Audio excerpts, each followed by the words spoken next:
1 अप्रैल 2024 को सीरिया की राजधानी दमिश्क में ईरानी दूतावास पर एक बड़ा हमला हुआ था। इस हमले में ईरान के 7 बड़े सैन्य अधिकारी मारे गए थे और इस हमले का आरोप ईरान ने इजराइल पर लगाया था। और तब से ही ईरान एक घायल शेर की तरह इजराइल पर घात लगाकर बैठा हुआ था।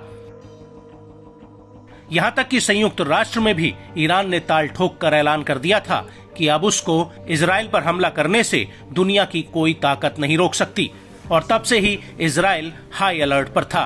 यहां तक कि अमेरिकी खुफिया एजेंसियों ने भी इजराइल को आगाह किया था कि ईरान किसी भी वक्त उस पर हमला कर सकता है।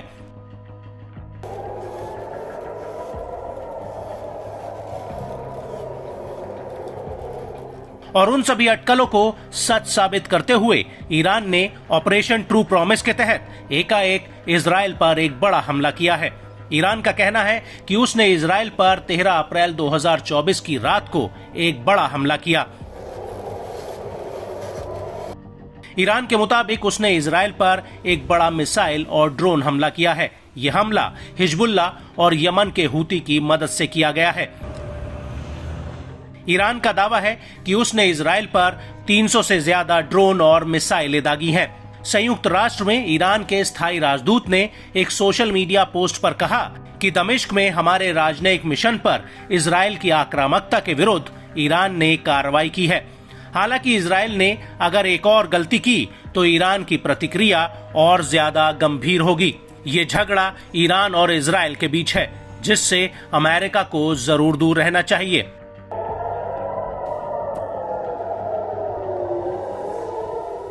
वहीं इस हमले को लेकर ईरानी सेना ने स्पष्ट किया है कि अंतर्राष्ट्रीय संस्थानों, विशेषकर संयुक्त राष्ट्र की दमिश्क में ईरानी दूतावास पर हमले की निंदा करने में 10 दिनों की चुप्पी के बाद ईरान ने आक्रामक कार्रवाई की है।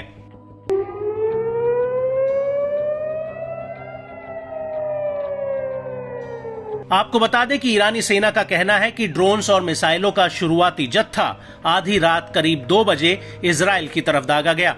इससे पूरे इजराइल में करीब 720 जगहों पर हवाई हमले के सायरन बज उठे।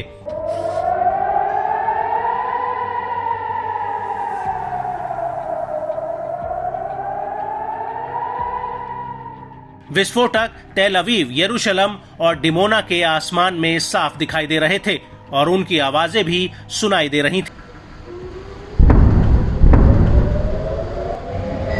ईरानी सेना का कहना है कि उसने इजराइल पर ड्रोन, क्रूज और बैलिस्टिक मिसाइलों से यह हमला किया है।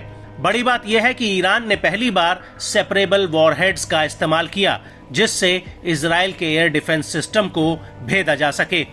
वहीं इस हमले को लेकर इजरायली सेना का कहना है कि ईरान ने 200 से ज्यादा रॉकेट और ड्रोन्स का इस्तेमाल किया है और हूती ने इजराइल के दक्षिणी बंदरगाह शहर ईलट पर हमले में ईरान की मदद की है।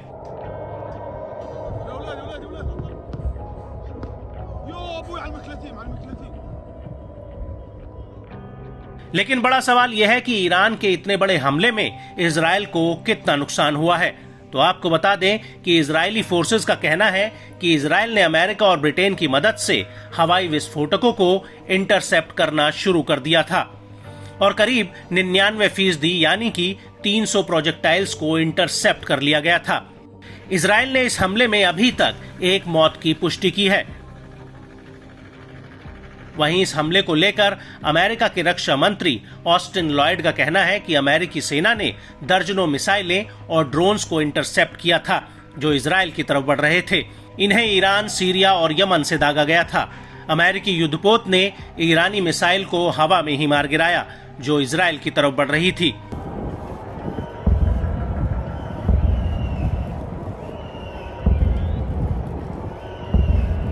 लेकिन इस सब के बीच अमेरिकी अधिकारियों ने सीबीएस न्यूज को बताया कि अमेरिकी नौसेना ने परमाणु aircraft carrier USS Dwight Eisenhower को इजराइल की तरफ तुरंत रवाना कर दिया था।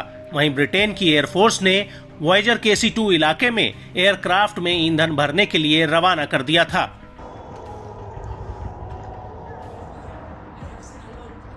वहीं दूसरी तरफ ईरानी सेना का कहना है कि जिस एयरबेस से इजरायली जेट्स ने ईरानी दूतावास पर हमला किया था, उस एयरबेस पर ईरानी हमले से आग लग गई।